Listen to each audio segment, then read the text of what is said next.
এই ক্যাম্পাসে লাইসেন্সধারী অস্ত্র বহনের উপর নিষেধাজ্ঞা আরোপ করবে। রাত 8টা থেকে 11 তারিখ 12টা পর্যন্ত যিনাদের লাইসেন্সধারী অস্ত্র আছে ওনারা এটি ক্যারি করতে পারবেন না। আমার বিনীত অনুরোধ থাকবে যিনারা ভোটে অংশগ্রহণ করছেন, ভোটার অথবা অন্য যে কেউ যেন কোনো কারণে আইন হাতে উঠিয়ে না নেন। আশা করছি আগামীকাল নিরাপত্তা ব্যবস্থা যথেষ্ট জোরদার থাকবে এবং কোথাও কোনো ঘটনা হবে না। যে নিরাপত্তা ব্যবস্থা চলমান আছে তার সাথে আমরা ইউনিভার্সিটি ক্যাম্পাসে প্রবেশের 8টি চেকপোস্ট চালু আছে। ভোট কেন্দ্র কেন্দ্রিক নিরাপত্তা ব্যবস্থা যথেষ্ট পরিমাণে করা হয়েছে। আপনারা সবাই জানেন 8টি ভোট কেন্দ্র। ফুড পেট্রোল বহাল আছে, মোবাইল পেট্রোল বহাল আছে।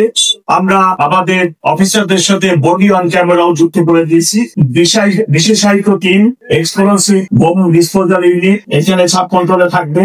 স্কোয়াড টিম নিয়োগ করবো, টাইমসি ম্যানেজমেন্ট করবো যদি কোনো ঘটনা ছোটখাটো কিছু হয়ে যায়। ডিবি আধা বৈশাখে নিয়োজিত থাকবে। আরসোএ গেট স্থাপন করা হবে, সিসি ক্যামেরা মনিটরিং সেল করা হবে, স্ট্রাইকিং রিজার্ভ থাকবে। কন্ট্রোল রুম আমরা এখানে একটা ছাত্র অন্তর্ভুক্ত করছি। এই কন্ট্রোল রুমে আমি সার্বক্ষণিক থাকার জন্য চেষ্টা করবো আগামীকাল। আমাদের পাশাপাশি বিজিবি, র্যাব এবং অন্যান্য নিরাপত্তা সংস্থা থেকে লোকজন নিয়োজিত থাকে।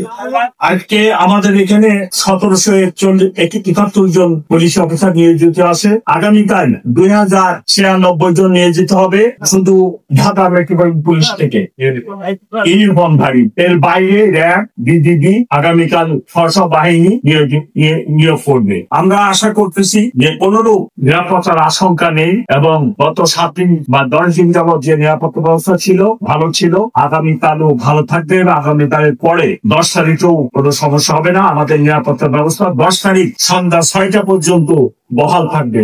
যদি প্রয়োজন হয় এই সময় আমি আরো বৃদ্ধি করব।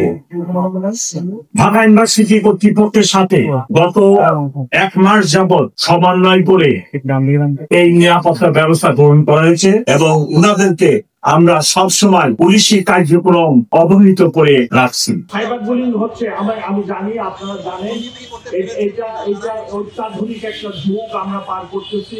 এখানে cyber social media is so strong. এখানে মানে এটা যে একটা কঠিন সময়, সাইবার এবং সোশ্যাল মিডিয়া এত স্ট্রং যে এখানে পরবর্তী জেনারেশন আসবে বা এসে গেছে এআই।